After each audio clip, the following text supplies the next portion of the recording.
Haleluya, shalom. Sekali lagi shalom. Selamat hari Minggu buat kita semua. Haleluya. Saudara terkasih, puji nama Tuhan.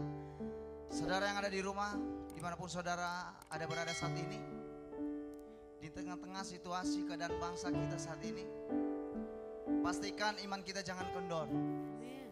Amin. Kita harus sama-sama bangkit, sama-sama on fire, sebab Sang pemilik kehidupan sanggup menolong saudara dan saya, sanggup memberikan keselamatan bagi setiap kita. Yang percaya katakan amin. Yang percaya katakan yes. Berikan sorak-sorai Tuhan kita. Haleluya.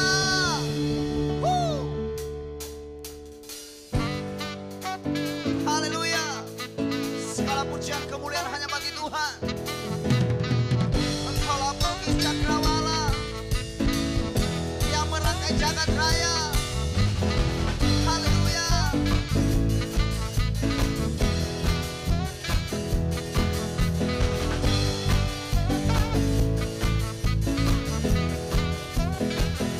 Sama-sama katakan. Pelukis cakrawala, merangkai jagat raya, pencipta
Sama-sama katakan.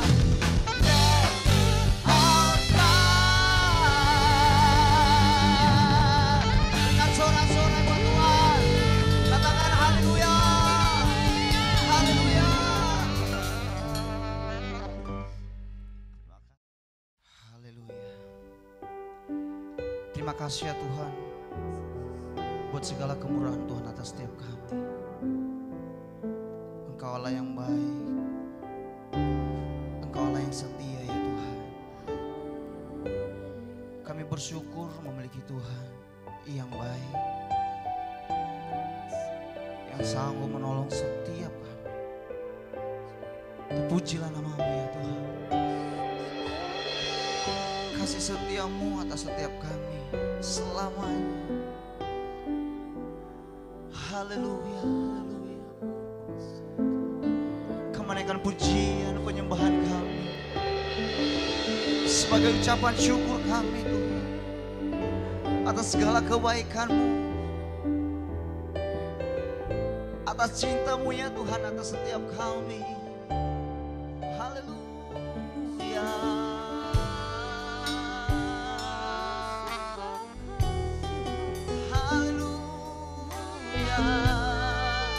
Terima kasih, terima kasih.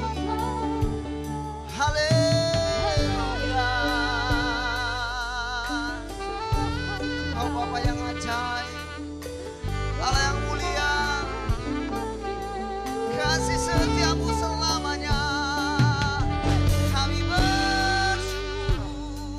Terima kasih ya Tuhan. Mari angkat suaramu sembah Tuhan. Mari kita sembah Tuhan. Katakan haleluya. Terima kasih Yesus atas kebaikan-Mu, atas kasih-Mu Tuhan. Kami ada, kami hidup, kami kuat, semua karena anugerah Tuhan. Semua karena kasih setiamu Yesus. Terima kasih buat keselamatan yang Tuhan anugerahkan bagi setiap kami. Terima kasih buat pengorbanan-Mu ya Tuhan. Haleluya. Haleluya. Syukur buat selamanya. Selamanya hanya Kau. Hanya Kau Tuhan.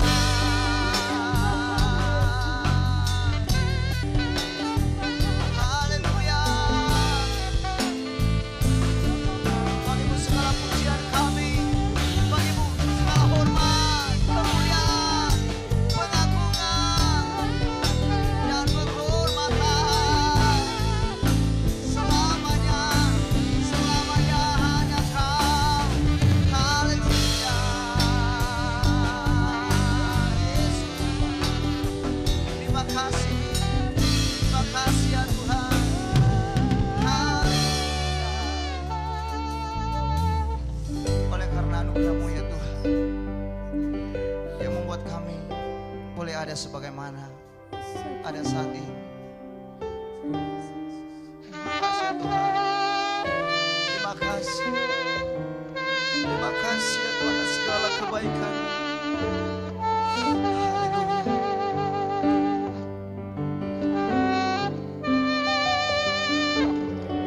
Ada sebagai mana ku ada berdiri menghadap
Lebih sungguh lagi katakan besar anugerah-Mu.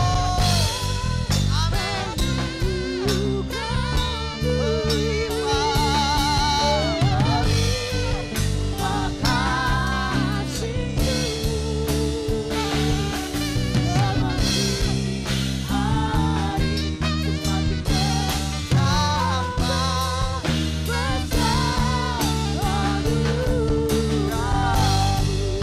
Sebab Kau Allah yang besar. Haleluya. Kau Allah yang besar. Wajah yang mulia. Kau Yesus yang selalu membuatku terpesona. Segala pujian bagimu ya Tuhan. Hanya Kau yang layak. Kau Allah yang besar. Amin. Kau Allah yang besar Tuhan. Kau Yesus yang selalu membuatku terpesona. Segala pujian hanya bagimu ya Tuhan. Amin.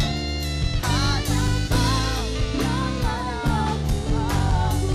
Sama-sama katakan haleluya. Haleluya.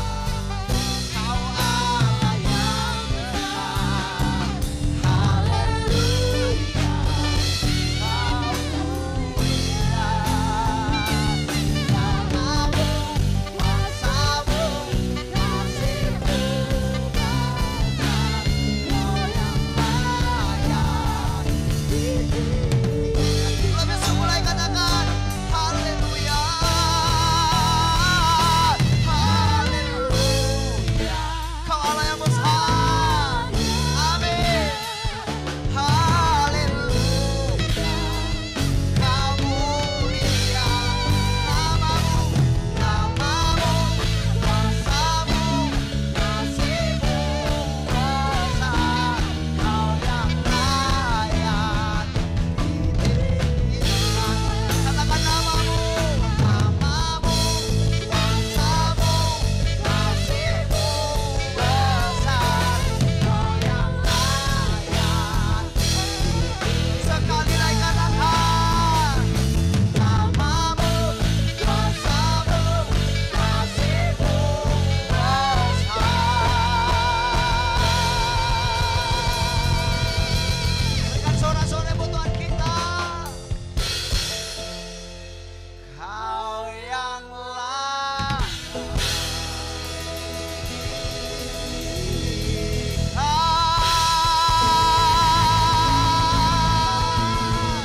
Haleluya. Berikan tepuk tangan buat Tuhan kita. Terima kasih ya Tuhan. Terima kasih buat kasih setia. Sebentar kami akan mendengarkan firman Tuhan. Berkati hamba-Mu ya Tuhan yang akan menyampaikan firman-Mu. Taruhkan isi hati Tuhan lewat hamba-Mu ya Tuhan. Dan siapkan setiap hati kami agar kami boleh mengerti, memahami setiap firman-Mu pada hari ini. Terima kasih ya Tuhan. Di dalam nama Yesus kami berdoa dan kami siap menyambut firman-Mu dengan ucapan syukur. Di dalam nama Yesus kami bersyukur. Haleluya. Amin.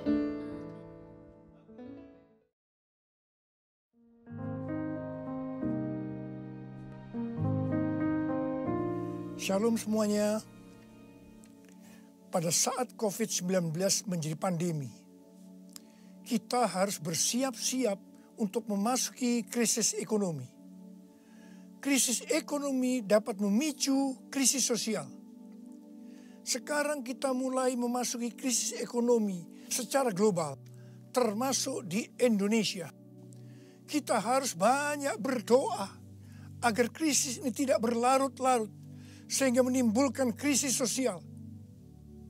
Pada tanggal 17 April 2020, SMRC, yaitu Saiful Mujani Research and Consulting, merilis survei yang dia dapatkan.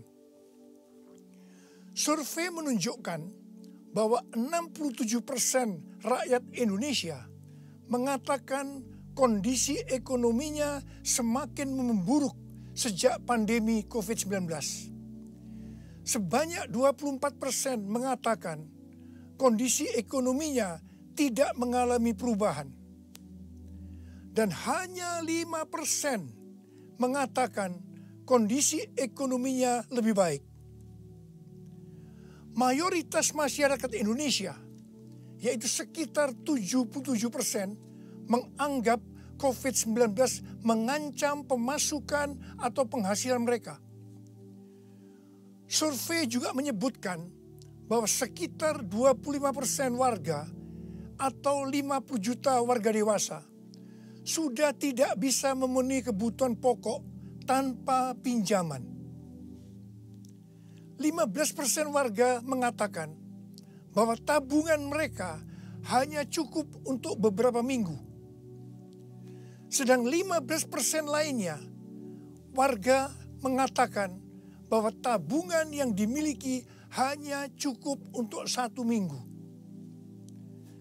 Melalui hasil survei ini, kita bisa melihat bahwa kondisi ekonomi rakyat Indonesia dalam keadaan tidak baik. Sekali lagi kita harus banyak berdoa tentang hal ini. Dalam doa ini kita harus berkata, pertolongan kita adalah dalam nama Tuhan yang menjadikan langit dan bumi. Dalam nama Tuhan Yesus Kristus. Yesuslah kuatku, Yesus penolongku, kepadamu ku berseru.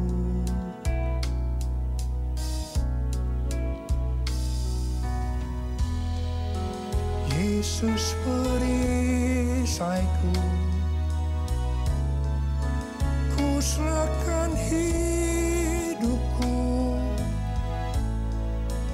Yesuslah segalanya bagiku. Yesuslah segalanya bagiku.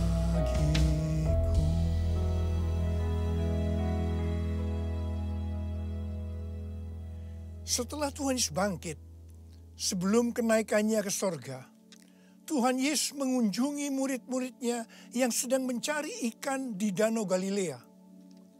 7 murid Tuhan Yesus, termasuk Petrus, Yohanes, dan Yakobus, sedang berkumpul dalam keadaan tergoncang akibat kematian Tuhan Yesus. Mereka dalam keadaan ketakutan. Secara ekonomi, mereka juga tergoncang karena biasanya mereka selalu bersama-sama dengan Tuhan Yesus. Mereka kembali ke Galilea dan mencari ikan untuk kehidupan mereka. Pada saat itu, mereka sepakat untuk mencari ikan. Alkitab mengatakan bahwa semalam-malaman mereka mencari ikan, tetapi mereka tidak mendapatkannya. Mereka tambah frustasi. Tiba-tiba dari darat ada suara yang berkata, "Hai anak-anak, adakah engkau mempunyai lauk pauk?"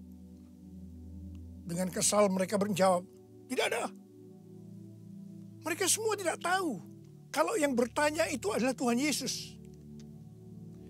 Tuhan Yesus melanjutkan dengan berkata, "Kalau begitu, tebarkan jalamu di sebelah kanan perahu, maka engkau akan mendapat ikan." Perintah ini sebenarnya tidak masuk akal karena alasan pertama, hari sudah siang. Mencari ikan di Danau Galilea harus malam hari. Alasan yang kedua, jarak perahu dengan pantai hanya sekitar 200 hasta, yaitu sekitar 90 meter. Jadi tempat itu adalah tempat yang relatif dangkal. Padahal biasanya ikan ada di tempat yang relatif dalam. Tetapi mereka taat kepada suara itu. Meskipun mereka tidak tahu bahwa itu adalah suara Tuhan Yesus. Setelah mereka melemparkan jala di sebelah kanan perahu, apa yang terjadi? Mereka mendapatkan 153 ekor ikan besar-besar.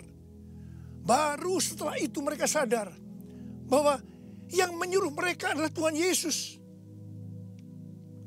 Pertanyaannya, mengapa mereka tetap taat meskipun mereka tidak tahu bahwa itu Tuhan Yesus? Jawabannya adalah karena mereka hidupnya intim dengan Tuhan Yesus. Pada masa kesesakan, biasanya tidak gampang untuk mendengarkan suara Tuhan. Tetapi orang yang hidupnya intim dengan Tuhan, mereka tetap bisa membedakan bahwa ini suara Tuhan, meskipun samar-samar. Suara ini adalah suara yang sering dia dengar, yang memberi tuntunan, memberitahu apa yang harus dilakukan. Pada saat kita memasuki krisis ekonomi sebagai dampak dari pandemi COVID-19, kita perlu mendengar suara Tuhan. Saya ulangi sekali lagi. Pada saat kita memasuki krisis ekonomi sebagai dampak dari pandemi COVID-19, kita perlu peka mendengar suara Tuhan. Garis bawahi ini. Ada 3 macam suara. Yang pertama, suara Tuhan. Yang kedua, suara hati kita. Yang ketiga, suara iblis. Bagaimana kita bisa membedakan bahwa itu adalah suara Tuhan? Yaitu kalau kita hidupnya intim dengan Tuhan. Kalau hati kita melekat kepada Tuhan. Kalau kita dipenuhi dengan Roh Kudus.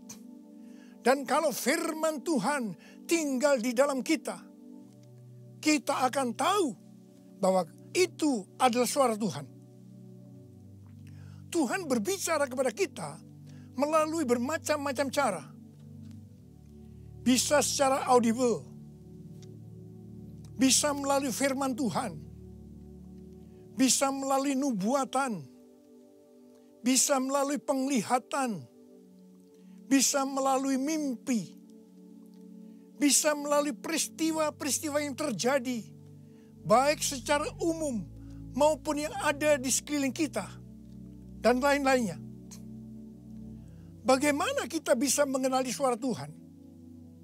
Sekali lagi saya katakan bahwa kita akan tahu kalau itu suara Tuhan, kalau hidup kita intim dengan Tuhan. Kalau hati kita melekat kepada Tuhan, kalau hidup kita dipenuhi Roh Kudus, dan kalau firman Tuhan tinggal di dalam kita. Tuhan Yesus sangat menekankan kehidupan orang percaya yang dipimpin oleh Roh Kudus. Ini merupakan kunci kemenangan dalam kehidupan orang percaya.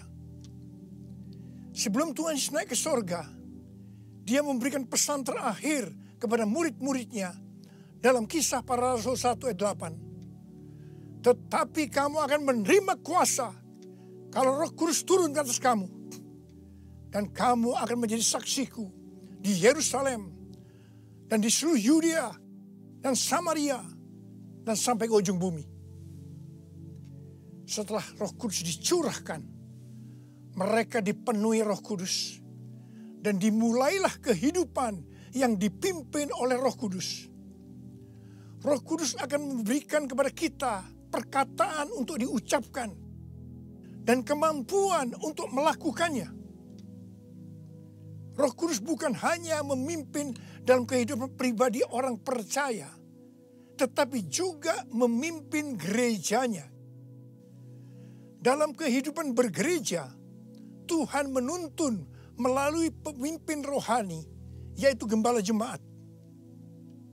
Kepada para pemimpin jemaat, Roh Kudus menuntun untuk melakukan pekerjaan pelayanan dan melakukan amanat agung Tuhan Yesus.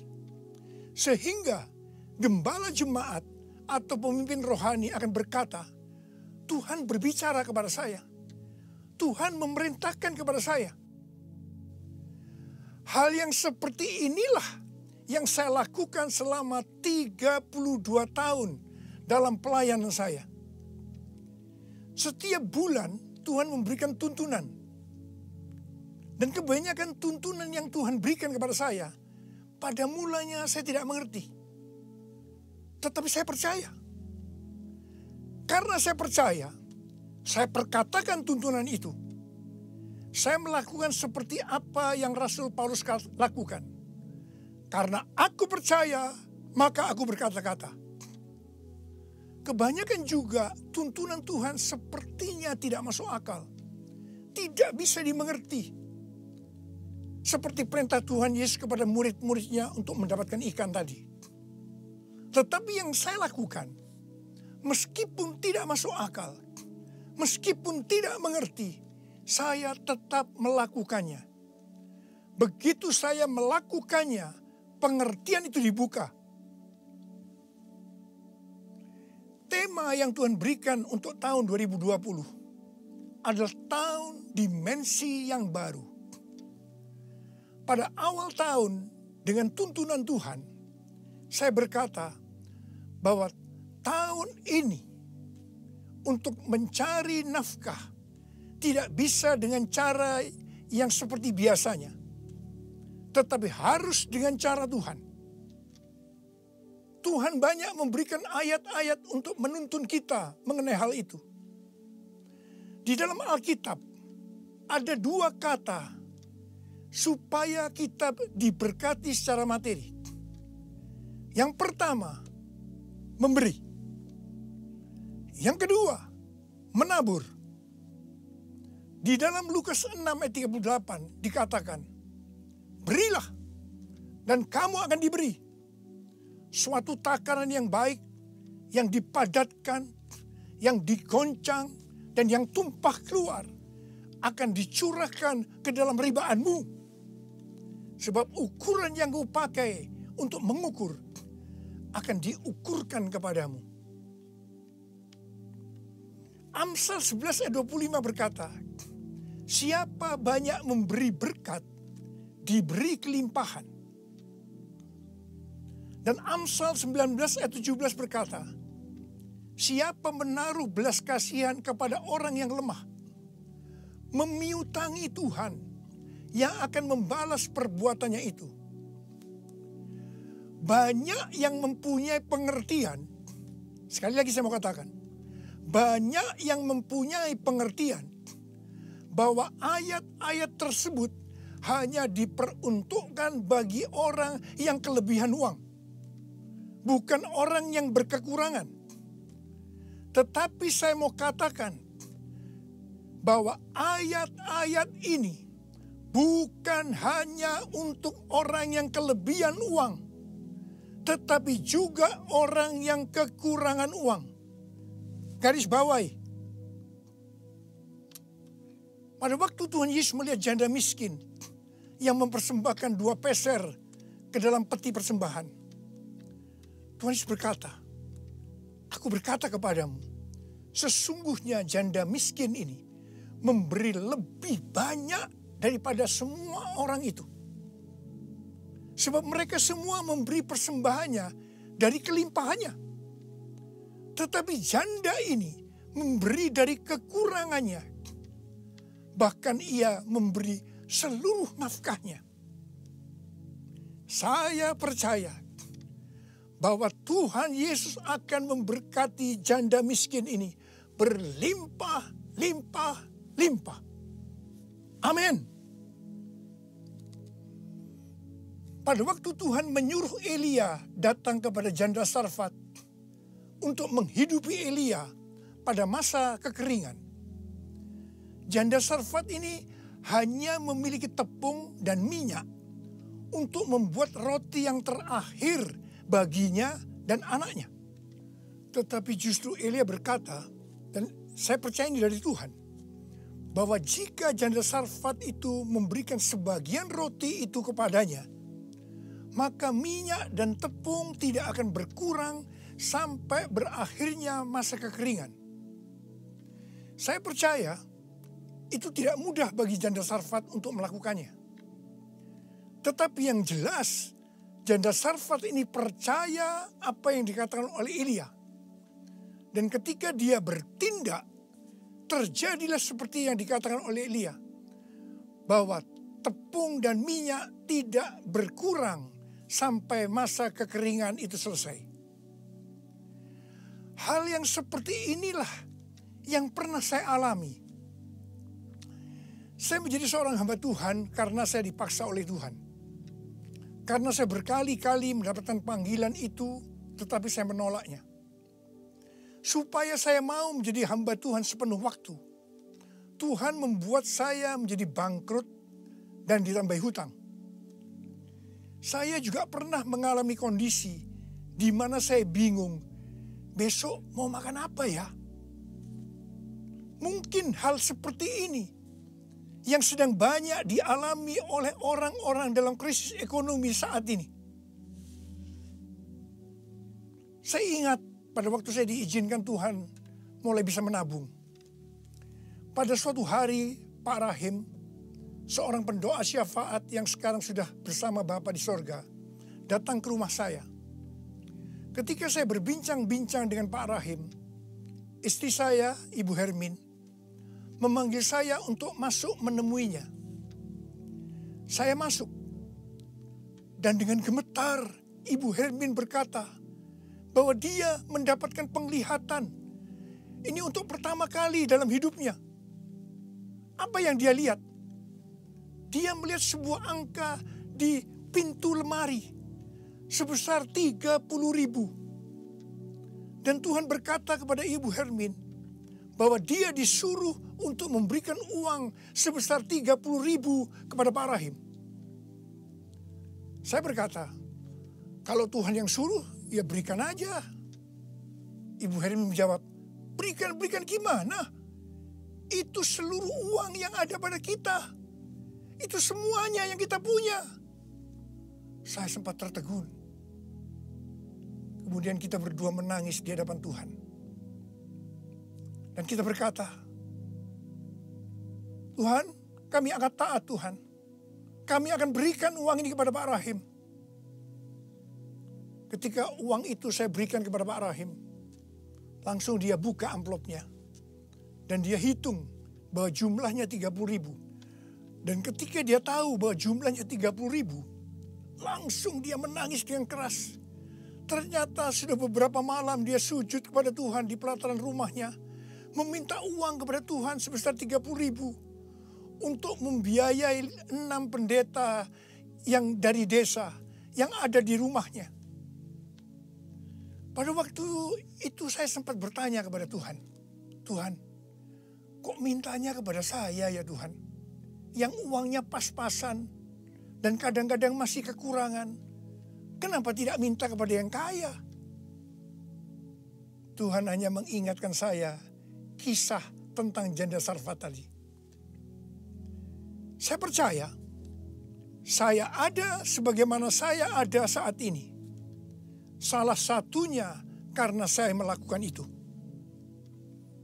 Mari, hari-hari ini kita akan bersatu melawan COVID-19 dan menabur untuk saudara-saudara kita yang terkena dampak. Karena itu, mari saudara-saudara yang sekarang mengalami dampak yang buruk dalam ekonomi akibat pandemi COVID-19 ini. Sekali lagi saya mau katakan kepada saudara, seperti yang tertulis dalam Amsal 10 ayat 22. Berkat Tuhanlah yang menjadikan kaya. Susah payah tidak akan menambahinya. Kalau saudara hidup sesuai dengan firman Tuhan, maka saudara pasti akan diberkati oleh Tuhan berlimpah, limpah, limpah. Tuhan Yesus berkata, jangan kamu khawatir. Jangan kamu khawatir. Jangan kamu khawatir. Apa yang akan kamu makan? Apa yang akan kamu minum? Apa yang akan kamu pakai? Semua itu dicari oleh bangsa-bangsa yang tidak mengenal Allah. Akan tetapi Bapamu yang di sorga tahu bahwa kamu memerlukan semuanya itu. Tetapi carilah dahulu kerajaan Allah dan kebenarannya. maka semuanya itu akan ditambahkan kepadamu. Sebab itu janganlah kamu khawatir akan hari esok. Karena hari esok mempunyai kesusahannya sendiri. Kesusahan sehari cukuplah untuk sehari. Seperti yang Tuhan katakan kepada saya untuk menghardik COVID-19 dengan segala dampaknya. Mari, saya akan ajak saudara sekarang untuk menghardik COVID-19 dan krisis ekonomi. Dalam nama Tuhan Yesus. Di dalam nama Tuhan Yesus. COVID-19, krisis ekonomi, diam, tenanglah. Kita sedang berada dalam peperangan rohani yang dahsyat melawan iblis. Dengan melakukan itu, kita mendeklarasikan kemenangan. Puji Tuhan, sejak tanggal 16 April 2020 di Indonesia, angka kesembuhan pasien COVID-19 mulai melebihi dari angka kematian. Semakin hari, perbedaan angka kesembuhan dengan angka kematian semakin besar. Saya percaya ini merupakan penghiburan dan pengharapan bagi kita semua. Tuhan Yesus baik. Tuhan Yesus baik. Saya mengajak saudara untuk masuk dalam puasa dari tanggal 10 April sampai dengan 28 Mei 2020. Saya mengajak saudara untuk menatap ke depan dengan berkata seperti yang terdapat dalam Roma 8 ayat 28. Aku tahu sekarang bahwa Allah turut bekerja dalam segala sesuatu, baik enak maupun tidak enak, untuk mendatangkan kebaikan bagi aku yang mengasihi Dia. Aku percaya melalui semua peristiwa ini, aku akan makin serupa dengan gambar Yesus. Yang berarti aku menjadi murid Tuhan Yesus. Ingat, goal kita sebagai orang Kristen adalah untuk menjadi serupa dengan gambar Yesus. Yang artinya menjadi murid Tuhan Yesus. Tugas yang Tuhan berikan kepada kita adalah untuk melakukan amanat agung Tuhan Yesus. Yaitu pergi memberitakan Injil dan menjadikan semua bangsa itu menjadi murid Tuhan Yesus. Pentakosta ketiga yang merupakan pencurahan Roh Kudus yang luar biasa di zaman now akan memberikan kepada kita kuasa untuk menyelesaikan amanat agung Tuhan Yesus. Mari saya mau berdoa buat saudara. Angkat tangan saudara. Bapa, kami hanya melihat hari-hari ini krisis ekonomi sudah melanda seluruh dunia termasuk di Indonesia. Mungkin ada banyak anak-anak-Mu yang kena dampak ini Tuhan. Tapi hari ini Tuhan, Engkau memberikan kami kunci supaya kami keluar dari masalah ini. Dan kami percaya Tuhan, kalau anak-anak-Mu semua ini melakukan apa yang Kau suruh kepada kami hari ini, mereka pasti akan diberkati oleh Tuhan. Mereka akan keluar dari krisis ekonomi ini. Mereka bukan hanya cukup, tapi malah mereka akan berkelimpahan di dalam segala hal. Terima hidup berkelimpahan. Terima kelimpahan. Terima. Tuhan, hamba berdoa bagi mereka yang sakit. Sembuh dalam nama Yesus. Sembuh dalam nama Yesus. Sembuh dalam nama Yesus. Amin. Hari-hari ini Anda sedang tertekan, gak apa-apa. Anda sedang merasa terpojok, oke. Menghadapi jalan buntu, oke juga. Tapi ingat, lanjutkan hidupmu ke depan dengan menerima kuasa. Tetapi kamu akan menerima kuasa, power, dinamis kalau Roh Kudus turun atas kamu. Roh Kudus turun. Pujian berkata, Holy Spirit rain down. Holy Spirit rain down. Rain down. Rain on us. Pastikan hari-hari ini hujan Roh Kudus turun atasmu. langkah-langkah yang pertama. Ternyata murid-murid Yesus bersama Maria, ibu Yesus dan mereka yang lain naik ke loteng Yerusalem untuk berdoa. Keren. Mereka berdoa. Tentu dengan doa pujian, doa penyembahan, doa syukur. 10 hari. Yang kedua, mereka dengan tekun melakukannya. Mungkin beberapa sudah mulai merasa jenuh, bosan, tapi tekun. Ingat, doa, pujian, penyembahan tanpa ketekunan tidak menghasilkan doa, pujian, penyembahan yang berkualitas. Tekun. Tekun.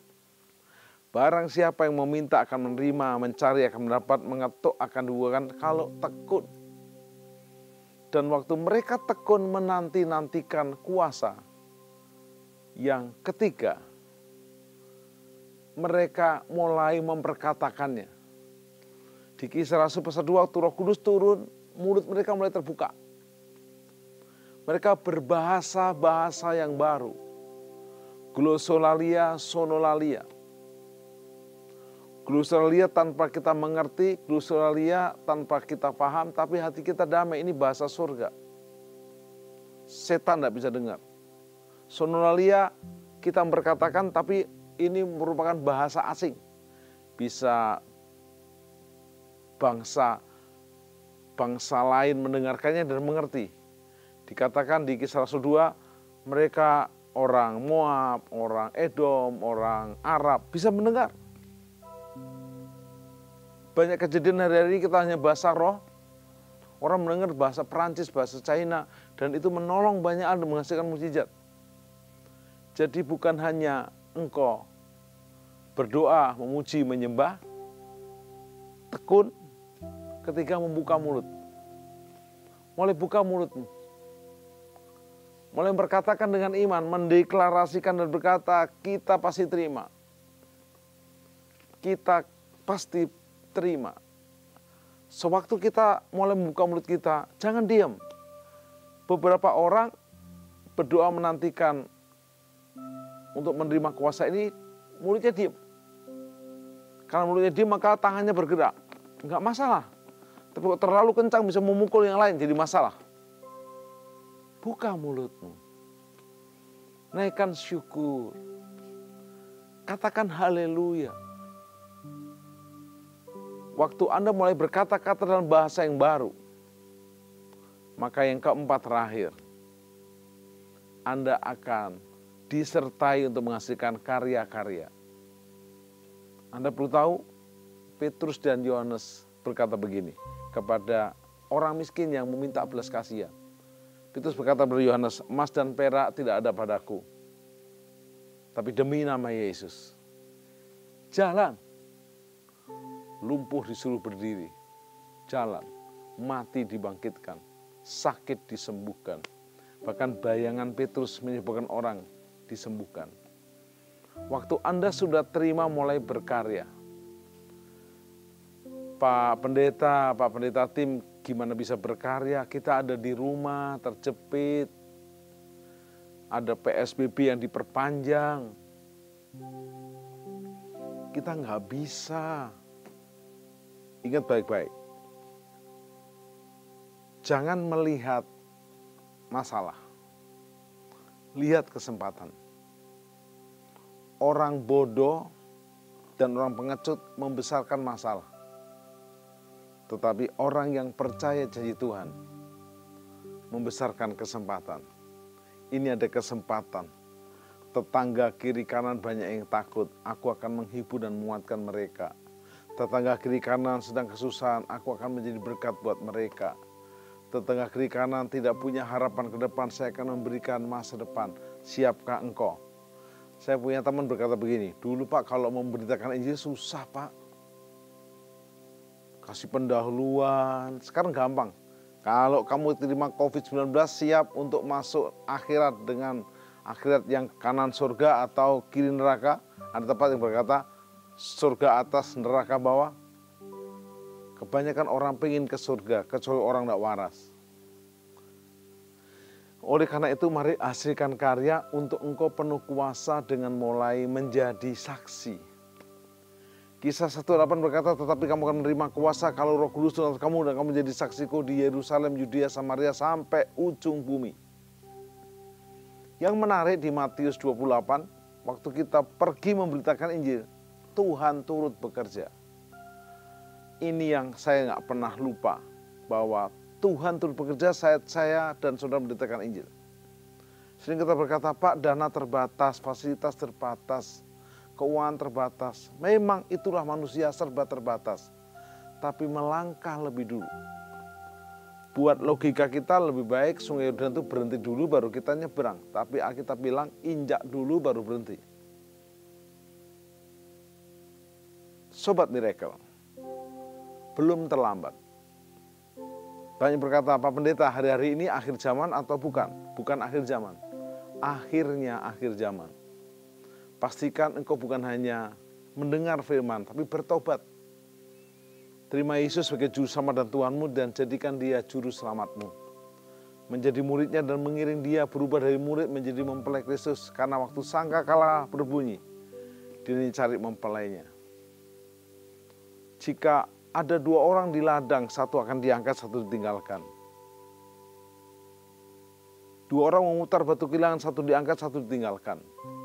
Pastikan hari-hari ini kualitasmu bukan 5 gadis yang bodoh, tapi 5 gadis yang bijaksana. Sobat Miracle, belum terlambat. Pak, saya nggak layak, semua kita nggak layak. Bertobat dari dosamu. Waktu kau bertobat dari dosamu, pujian berkata, sejauh timur dari barat, engkau membuang dosaku. Tiada kau ingat lagi pelanggaranku. Jauh ke dalam tubir laut, engkau melemparkan dosaku. Tiada kau ingat lagi kesalahanku. Keren banget. Betapa besar kasih pengampunanmu Tuhan. Tak kau pandang hina hati yang hancur. Ku berterima kasih kepadamu ya Tuhan. Pengampunan yang kau beri, pulihkanku. Dosa saya banyak, bagus sekarang. Nanti Pak agak kurangan, salah. Pasien adalah komplikasi jantung, pencernaan, paru-paru. Tunggu agak baikan dokter, mati ya. Justru parah sekarang tobat. Terjepit sekarang tobat. Terima Yesus sebagai juru selamat dan Tuhan dan Rajamu. Terima kuasa untuk hidup penuh karya, mulai dengan bertobat. Tobat dari jalanmu yang salah. Tobat dari kesombonganmu yang begitu nggak berhenti-berhenti dan tak habis-habisnya. Kadang melalui sosmed orang congkak, mengumbar tabungannya di ATM, mengumbar jumlah mobilnya di garasi, tanpa melihat perasaan orang yang makan aja susah. Tapi itu dahulu, sebelum COVID-19. Hari-hari ini setelah darurat corona, banyak orang diubahkan, saya bersyukur. Dan khususnya kita murid Kristus, mari bergerak untuk terima kuasa hidup penuh karya. Karya yang bagaimana Pak Pendeta? Karya yang sederhana, sehari-hari jadilah garam dan terang dunia. Garam itu memberi sedap kepada setiap masakan. Orang berkata ketika ketemu kita lewat Zoom kah atau lewat call kah, wah, menjadi garam yang nikmat, menjadi racun. Karena itu saudara, Sobat Miracle, mari hari ini buka hatimu, buka pikiranmu, izinkan Tuhan masuk dalam hidupmu melalui kuasa Roh Kudus-Nya. Jangan bingung dengan aliran ini dan itu soal Roh Kudus. Ikuti aja Alkitab. Alkitab tidak pernah salah, Alkitab tidak pernah keliru. Ikuti sinode Alkitab, aliran Alkitab. Saya juga punya sinode, tapi sinode bukan segalanya. Sinode pertanggungjawaban saya, saudara, kepada pemerintah. Tetapi ingat, kita jangan dibatasi oleh satu sinode. Alkitab ini untuk semua sinode, semua aliran. Mulai buka hatimu, apapun aliran iman dan kepercayaanmu, buka hatimu. Terima Yesus sebagai Juru Selamat Tuhanmu. Dikatakan di Kisah Rasul 16:31, percayalah kepada Yesus Isa Al-Masih, engkau dan si istri rumahmu diselamatkan. Di layar kaca saudara ada nomor-nomor WA yang bisa Anda hubungi, Anda bisa share, Anda bisa menyampaikan kesaksian, untuk kita berdoa bersama. Tapi yang penting, hari-hari ini jangan bengong, menatap ke langit seperti murid-murid di Galilea, tapi bersiap. Yesus akan datang dengan cara yang sama, menjemput murid-muridnya. Dengan kuasa Roh Kudus kau jadi murid dan memuridkan murid-murid. Buka hatimu, mari kita berdoa. Sempurnakan firman-Mu, sehingga kami tidak mengeraskan hati kami. Kami tidak mengeraskan hidup kami, tapi kamu mau merendahkan diri. Waktu kami terlalu mengandalkan diri sendiri, bengong gak tahu berbuat apa, putus asa dan mudah menyerah, kami akan bangkit menerima kuasa-Mu. Menerima mujizat-Mu supaya kami terima kuasa dan penuh karya. Menjadi garam yang membuat sedap, mengobati, dan menjadi terang yang menerangi. Sendiri kami tidak bisa, bersama Roh Kudus kami dimampukan. Sehingga kami diselamatkan menjadi alat keselamatan. Dalam berkat Bapa, Tuhan Yesus dan Roh Kudus, dalam nama Yesus. Amin.